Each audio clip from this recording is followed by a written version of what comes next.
This morning mga kapatid, sa mapagpalang Lunes, Happy Monday sa ating lahat. At ngayon po tayo ay tutungo sa ating talakayan dito sa Matthew 23 verse 37 at pag-uusapan natin ngayon April 14, 2025 ang talatang ito at pamagatan po natin Under His wings the refuge we resist. At yung umagang ito, muli kasama natin ang ating partner upang sa ating panimula ay tayo ay basahin natin ang talata at pasimulan natin ng pananalangin. Sige po, atin pong tunghayan ang talata ito. Mga kapatid, magandang umaga po sa ating lahat. Tayo po ay magbasa sa Mateo 23 verse 37. Jerusalem, Jerusalem, pinatay mo ang mga propeta at binato ang mga sinugo sa iyo. Ilang ulit kong sinikap na kupkupin ang iyong mga anak gaya ng pag-aruga ng isang inahin sa kanyang mga sisiw. Ngunit ayaw ninyo. Tayo po ay manalangin. Panginoon naming Ama, maraming salamat po sa araw na ito na muli niyong pinagkaloob sa amin. Maraming salamat po sa pag-iingat na pinagkaloob mo sa amin ng mga nagdaang weekend, Panginoon. Maraming salamat din po, Panginoon, sa papapagaling sa mga may sakit. Kiniklaim na po namin, Panginoon, ang mga kagalingan na ipagkakaloob mo sa bawat isa na nakikinig ng iyong salita na nakakaramdam ng sakit o nagdaranas sa kanilang nararamdamang sakit sa kanilang katawan. Kiniklaim na po namin ang kanilang kagalingan, O Lord. Maraming salamat po sa inyo. Ganun din po, Panginoon, patnubayan niyo po ang bawat isa, bigyan niyo po ng knowledge at wisdom, kaalaman, Panginoon, upang maintindihan, maunawaan ang iyong mga salita. Nang sa ganon ay aming maisapamuhay ito na naayon sa iyong layon, Panginoon. Maraming salamat po, Panginoon. Ang lahat po ng ito ay aming tinataas sa inyong pangalan. In Jesus' name. Amen. Amen. Isang pagpalang umaga na Edna at Ate Winnie at ganun din sa iyo, Pastor Fe. Talagang maagang gumigising, no? Para sa ating devotion.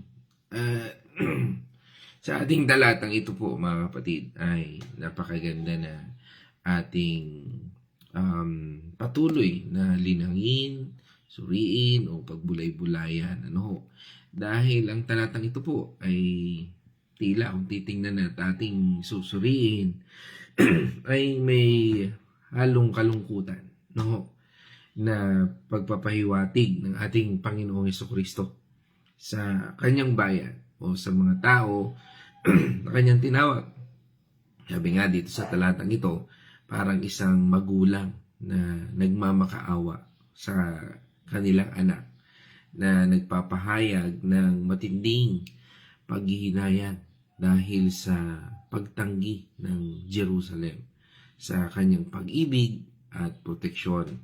Dito sa ating talakayan ay ating tunghayan doon sa mga paksa na kung saan ay nagpapatungkol yung talatang ito. Ito ay nakita natin dito yung pagtanggi ng mga tao sa propeta. Ang Jerusalem ay may kasaysayan ng pagpatay at pagbabato sa mga propeta na sinugo ng ating Panginoon Diyos. Sabi nga, yan yung mga propeta na si Jeremias, si Ezekiel, Isa, at marami pa, sa Isaiah, dito nga po ay sabi nga ay talagang yan pong history ng Jerusalem.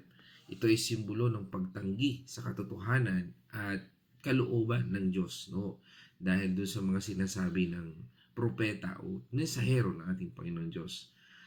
Ang salitang Jerusalem ay nagmula sa Kaanahik, sa salitang Urusalim. Ibig sabihin, ito po yung sa 4th millennium BCE na posibleng hango sa pangalan ng Diyos na Shalem.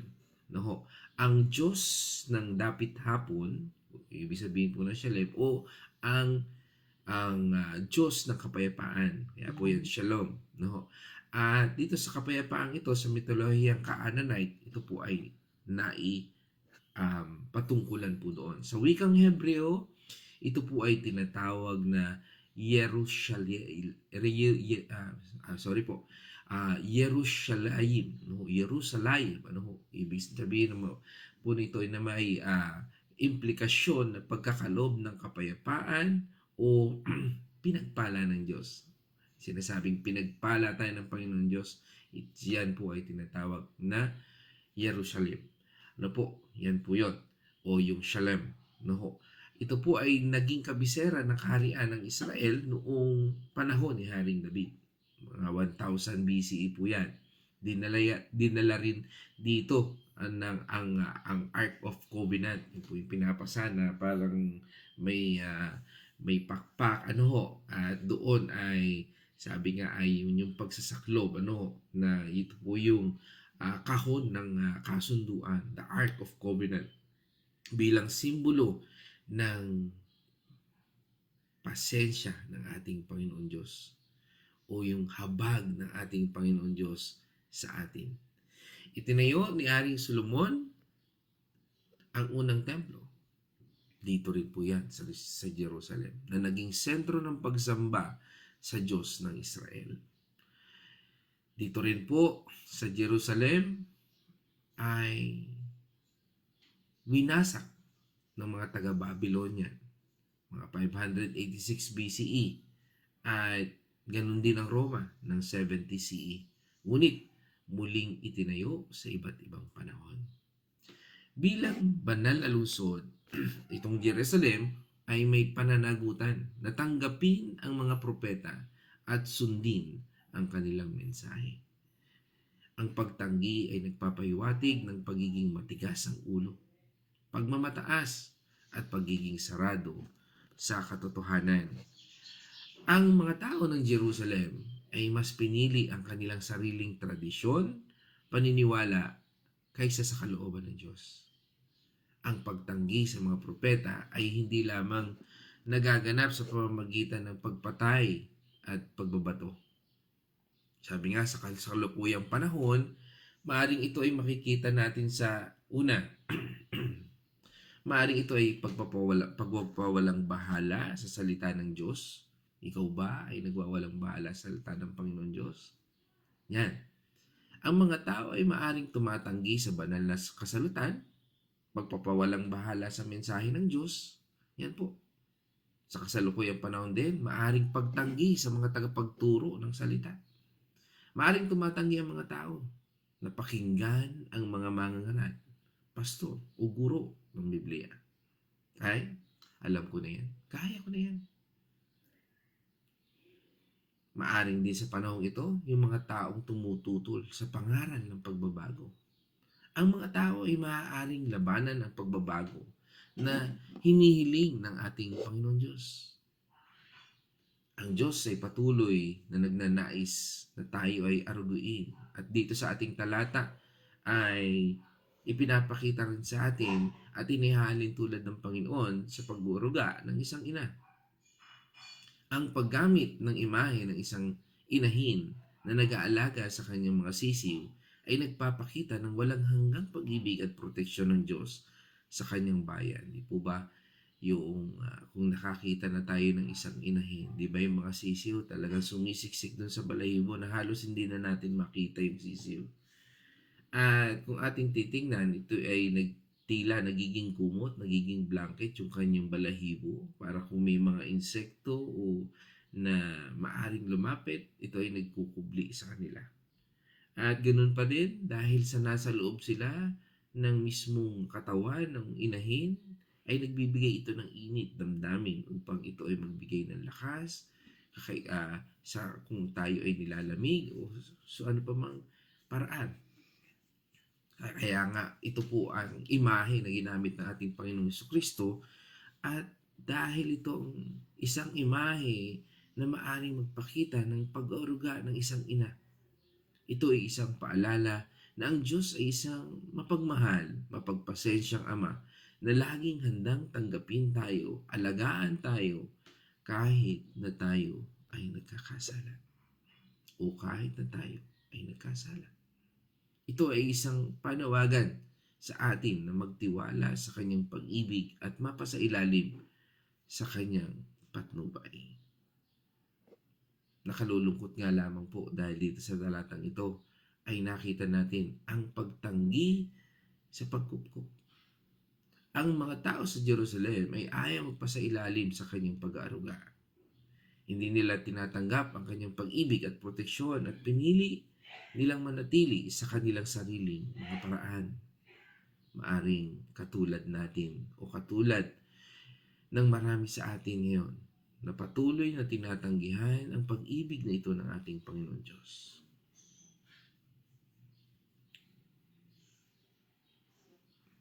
Kung ating titingnan, kung ating susuriin ng talata, tila merong pagdaramdam doon sa talata.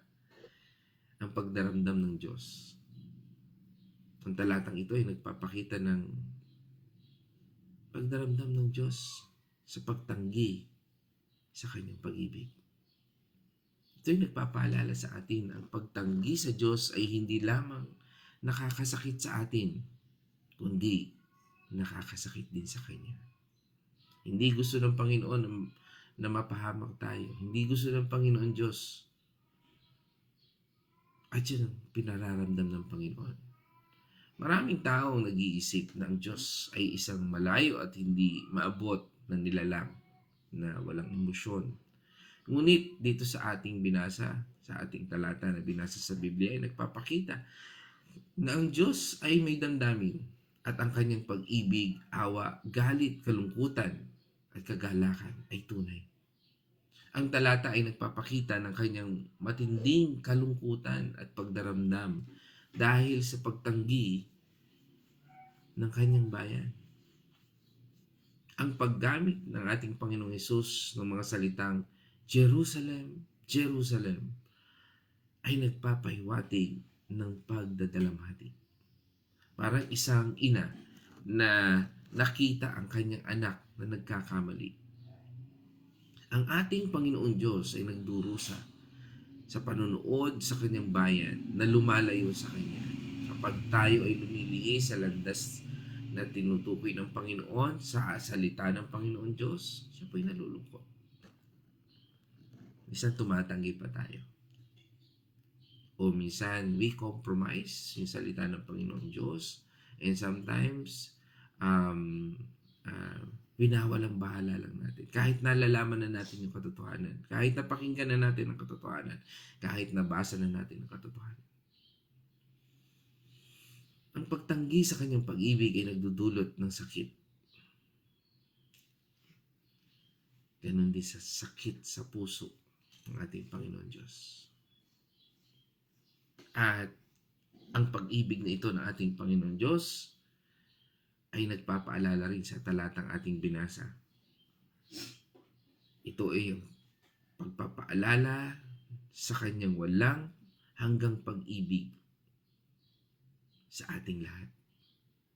Kahit na tayo ay nagkasala, patuloy siyang nagmamahal at naghahanap ng paraan upang tayo ay mapalapit sa Kanya. Napakadakila ng Kanyang pagmamahal. Sabi nga sa atin ng Romans 5 verse 8. Ngunit ipinadama ng Diyos ang kanyang pag-ibig sa atin nang mamatay si Kristo para sa atin noong tayo'y makasalanan pa. Amen. Kahit na tayo ay makasalanan, ipinakita niya ang kanyang pag-ibig sa pamamagitan ng pagbibigay ng kanyang anak, ang ating Panginoong Jesucristo, upang mamatay para sa atin. Ang pag-ibig ng Diyos ay isang regalo. Hindi man tayo nararapat, ngunit ibinigay niya sa atin ito ng may kalayaan. 1 John 4:10.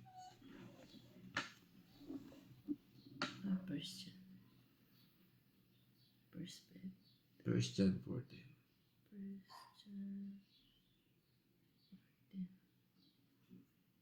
Ito ang pag-ibig, hindi sa inibig natin ang Diyos, kundi tayo'y inibig niya at sinugo niya ang kanyang anak upang maging handog para mapatawad ang ating mga kasalanan. Amen.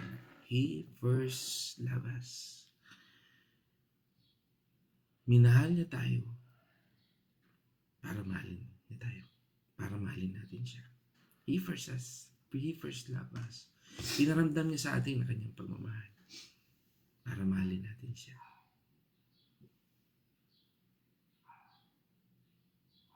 Ang pagpapadala ng ating Panginoon Diyos ng kanyang anak ay isang malinaw na pagpapakita ng kanyang pagnanais na tayo ay mapalapit o manumbalik sa ating Panginoon Diyos. Sabi nga, isa sa mga popular na verse, no, na talagang hindi natin pwedeng ialis sa ating isipan ay ang John 3:16, na siya nagpapahayag ng tunay na dakilang layunin ng Panginoon Diyos sa ating lahat. Tungayan po natin yan.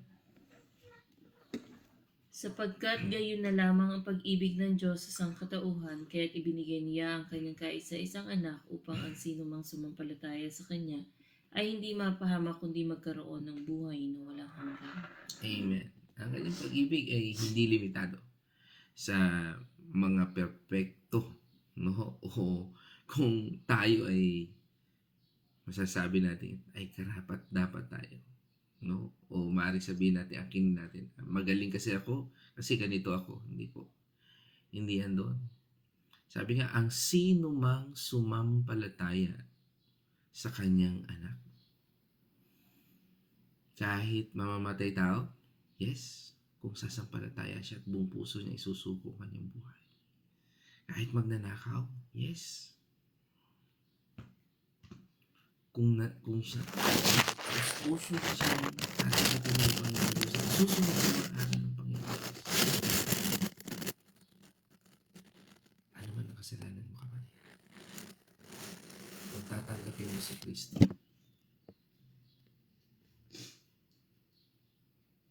ay mapapasailalim ka sa kanyang pagmamahal. At tatanggap ka ng buhay na walang hanggan. Dahil intensyon ng Panginoon na tayo ay iligtas. Kaya niya tayong mamatay at mapunta sa impyerno. Hindi niya ibig na tayo ay mapunta sa kung saan tayo ay magdurusa. Kundi patuloy niyang inasam na tayo ay maligtas. Sabi nga sa atin ng Ezekiel 33, verse 11. Sabihin mong pinasasabi ko na akong si Yahweh, ang buhay na Diyos, ay hindi nasisiyahan sa sino mang mamatay sa kanyang kasamaan. Nais kong siya'y magbagong buhay, sabihin mo ngang magbagong buhay sila, sapagkat di sila dapat mamatay sa kanilang kasamaan. Amen. Sabi nga, apakalinaw po na sinasabi ng talata. Ayaw ng Diyos na mamatay ang tao dahil sa kanyang kasamaan. Pinaalala rin niya sa atin. Ang kanyang pag-ibig ay nagtutulak sa kanya o nagtutulak sa atin sa Panginoon Diyos na hanapin natin ang paraan upang tayo ay patuloy na mapalapit sa Kanya. Katulad ng ating patuloy na pagbababad sa salita ng Panginoon Diyos, patuloy na pag-aaral, patuloy na pakikinig. Nabubuksan ang isipan natin, nabubuksan ang ating pananaw. Natututo tayo kung paano natin sundin ang Kanyang daan.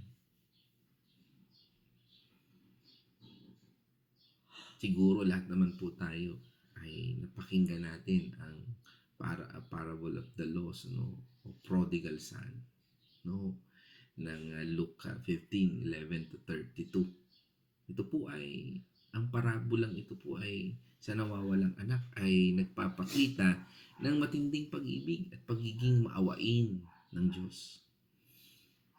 Kahit na ang anak ay nagkasala at lumayo sa kanyang ama,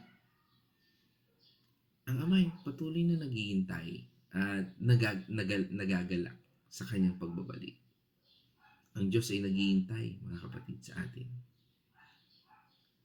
na magbalik loob at laging handang tanggapin tayo ng bukas ng mga bisig. Kung napapakinggan mo ang mensaheng ito ngayon, hindi pa huli ang lahat, kapatid. Anong balik tayo sa Panginoon?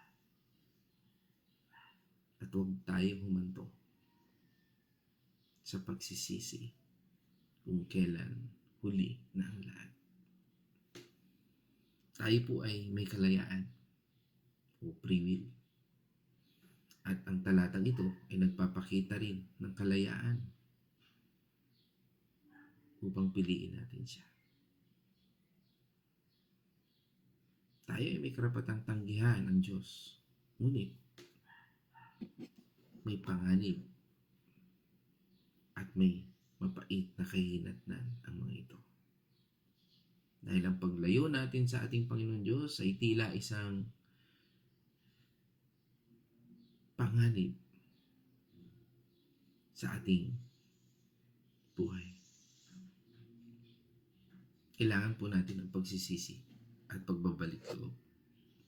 At sa talatang ito po ay isang panawagan sa atin na magsisi sa ating mga kasalanan at manumbalik tayo sa ating Panginoon Diyos.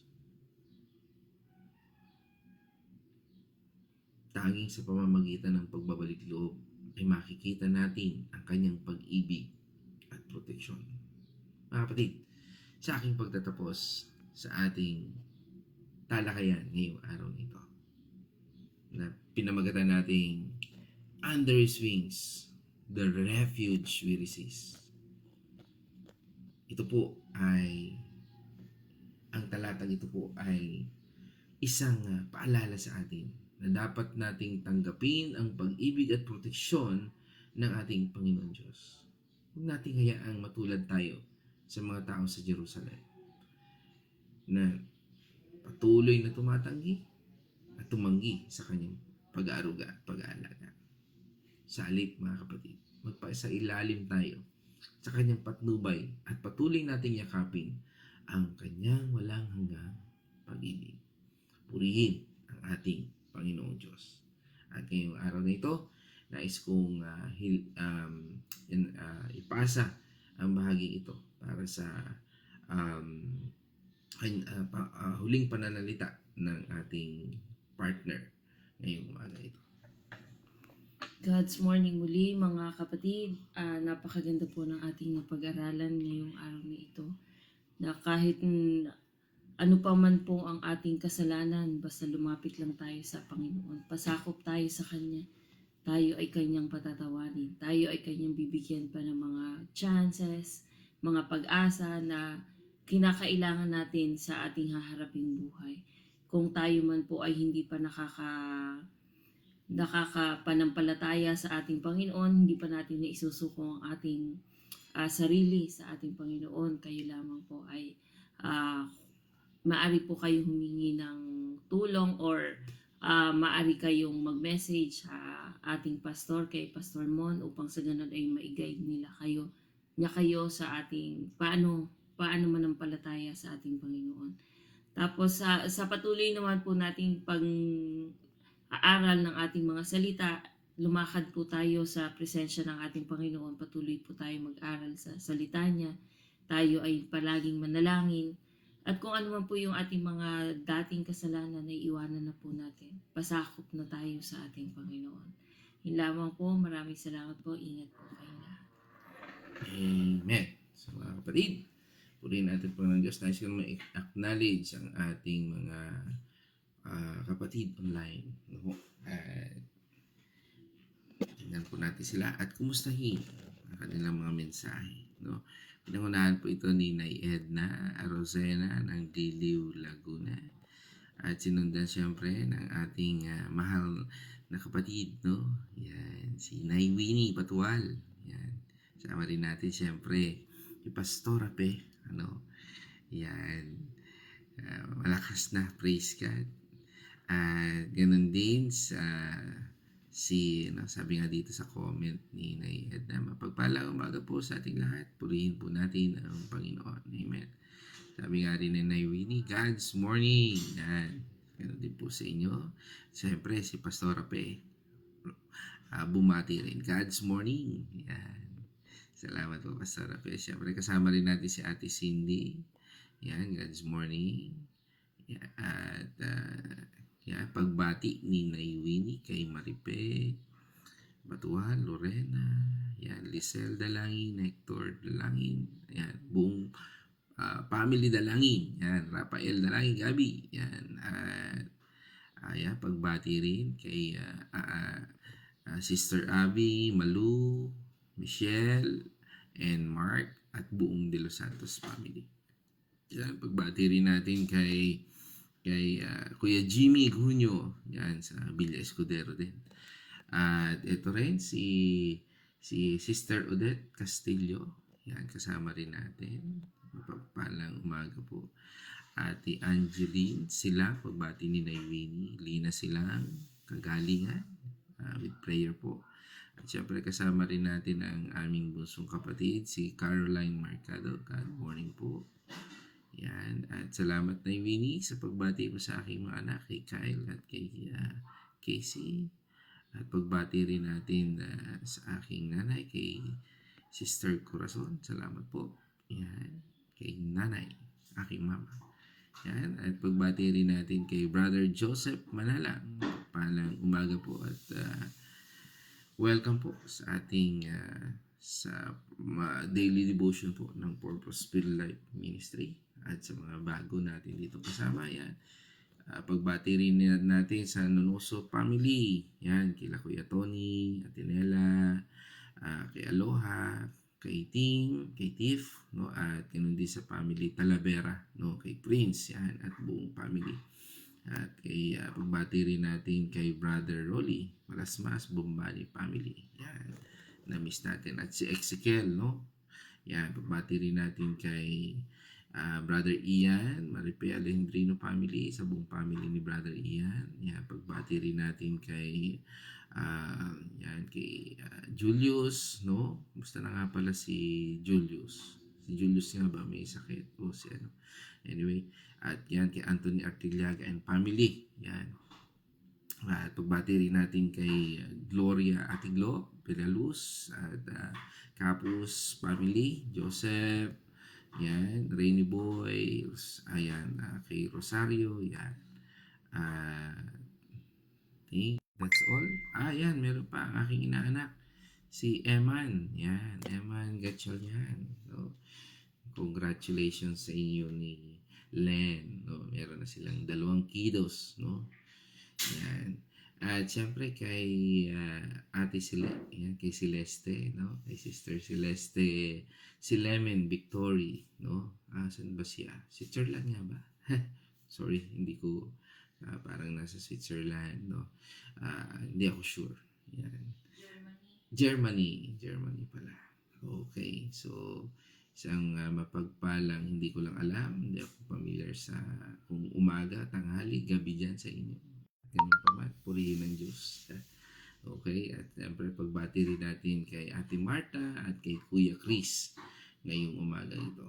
At dyan mga kapatid, tayo po ay manalangin. Let's all pray. O maraming Diyos na makapangyarihan, kami po ay nagpapasalamat sa iyong biyaya at awa. Kami po ay nagpapasalamat dahil ipinakita mong muli ang iyong pagkaloob. Pinakita muli ang iyong imbitasyon upang kami ay manumbalik sa iyong presensya. Salamat, Panginoon, sa patuloy na pag-aalala at pagbubukas ng iyong pintuan upang kami ay kanlungin, akapin at mahalin. Salamat sa puntong ito at patuloy naming dinadalangin na ito ay magbigay sa amin ng bukal ng karunungan, the gift of understanding, upang aming maunawaan, maisabuhay at patuloy, Panginoon, naming magamit upang kami ay manampalataya at patuloy na matunghayan, Panginoon, ang iyong pagmamahal. Sa araw at oras na ito, Panginoon, ikaw po aming pinupuri at pinasasalamatan at sinasamba. Salamat sa iyong pag-ibig at patuloy na dalangin namin ang pasasalamat sa iyong proteksyon, kagalingan, at patuloy, Panginoon, na pagpuprovide ng lahat ng aming pangangailangan. Salamat sa lahat ng ito. At ito po'y aming dalangin sa pangalan ng aming Panginoon at tagapagligtas na si Jesucristo. Amen and amen. Bumati rin si humabol si Ate Nilibet, no? Best regards din po kay Kuya Raul at patuloy na kagalingan, no? Kay Kuya Raul del Rosario. At ngayon, mga kapatid, let us shout the shout of victory. Christ is nigh. Christ is died. Christ is risen. Christ is risen. Christ will come Christ again. will come again. And together we are for Christ. Again, God's morning, everyone.